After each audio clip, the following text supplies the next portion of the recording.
అట్లా స్వాగతిస్తారు సినిమా మాత్రం. చిన్న పిల్లలు చేస్తారు ఏమంటారు ల్యాగ్ ఎప్పుడు వచ్చిన సినిమా స్వాగ్. సినిమా మాత్రం ఊరా మాసిందని చెప్పుకోవచ్చు. ఈ సినిమా చూసిన తర్వాత నాకు ఒక మన తెలుగు ఇండస్ట్రీకి మరో కమల్ హాసన్ వచ్చాయని చెప్పొచ్చు భయ. సింగిల్ రోల్ చూసాము, డబుల్ రోల్ చూసాము, ట్రిపుల్ రోల్ చూసాము, 4 రోల్ ఏంది భయ, 1 man షో అని చెప్పుకోవచ్చు భయ. కృష్ణ నిజంగా చెప్తున్నా, ఫన్నుకు ఫన్, ఎంటర్టైన్మెంట్, కామెడీ, ఇంకా మన ఇజ్రా క్యారెక్టర్ గానీ మొత్తం విరగదీస్తాడని చెప్పొచ్చు. సినిమా మాత్రం ప్రతి ఒక్క థియేటర్కి వెళ్ళి చూడండి, పక్కా ఎంటర్టైన్ చేస్తాడు. ఇంకొకటి మన ఏ డ్రెస్సర్ కి మన ఏమంటారు మేకప్ మ్యాన్ కి ఆన్సర్ చెప్పాలి భయ సినిమా చూసిన తర్వాత.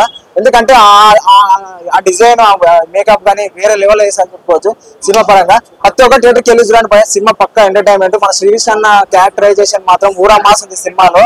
నిజంగా చెప్తున్నా, మన జూనియర్ నెక్స్ట్ మన తెలుగు ఇండస్ట్రీకి మరో కమల్ హాసన్ వచ్చారని చెప్పుకోవచ్చు. ఇంగ్లీష్ లో అంటారు విష్ణు, ఈ సినిమాలో ఉన్నాడు శ్రీ విష్ణు. ఇరగదీశారు సినిమా మాత్రం. ప్రతి ఒక్క థియేటర్కి వెళ్ళి చూడాల్సిన సినిమా. విశేష్ కంటెంట్ ఓరియంట్ మూవీ. మన గిటార్ సుని గానీ, రవిబాబు గారు గానీ, సునీల్ గారు గానీ, మన మీరా జస్మి గానీ, మన రీతు వర్మ గానీ ప్రతి ఒక్కరు క్యారెక్టరైజేషన్ మాత్రం ఇరగదీశారని చెప్పుకోవచ్చు సినిమాలో. ప్రతి ఒక్కరికి. మరి ఇంకొకటి మన విష్ణు మాత్రం 1 man షో అని చెప్పుకోవచ్చు సినిమాతో. ఈ సినిమా చూసిన తర్వాత నాకు ఒకటి అనిపిస్తుంది భయ, ఒక కొత్త ప్రపంచానికి వెళ్తాము సినిమా చూసిన తర్వాత అనిపించింది. ఒక ఇజ్రా క్యారెక్టర్, ఏ క్యారెక్టర్ తక్కువ చేయలేదు. 4 క్యారెక్టర్స్ ని, ప్రతి క్యారెక్టర్ వేరే లెవెల్ చించి పడేశాడు సినిమాని మాత్రం. ప్రతి ఒక్క థియేటర్కి వెళ్ళి చూడండి.